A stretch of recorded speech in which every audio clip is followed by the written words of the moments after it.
Hello viewers, welcome to The Voice America, the place we carry you the most protected and up-to-date information. January 6, panel delays request for about 50 pages of Trump documents to keep away from criminal battle.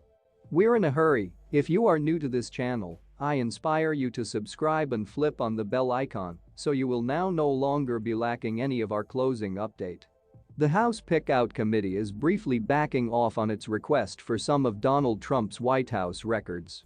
The National Archives have already decided the files had been applicable to the panel's January 6 investigation. However, lawmakers and aides say they choose to keep away from a perchance prolonged negotiation over documents associated to the U.S. Capitol rebel that may be legitimately blanketed through government or attorney-client privilege and nbsp. "We're in a hurry," stated panel member Representative Zoe Lofgren, D. California. "We do not favor to get hung up." House investigators determined to defer their request after discussions with President Joe Biden's White House. However, it is no longer clear whether or not the pause got here at the administration's request or based totally on the panel's personal analysis.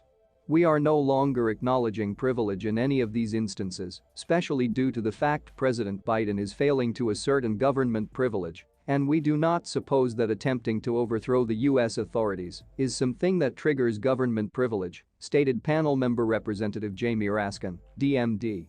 "It's challenging to see that as phase of the legitimate responsibilities of a president.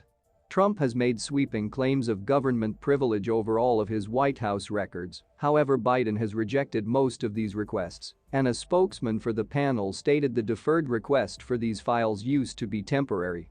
The Select Committee has now not withdrawn its request for these documents and will proceed to have interaction with the government department to make sure we get admission to all the data applicable to our probe," stated committee spokesman Tim Mulvey.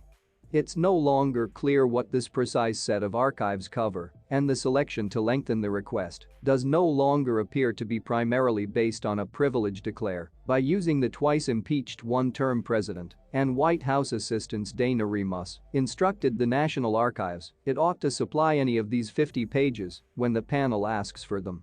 In the root of the accommodation system between Congress and the executive branch, the Choose Committee has deferred its request for the following responsive records," Remus wrote to archivists.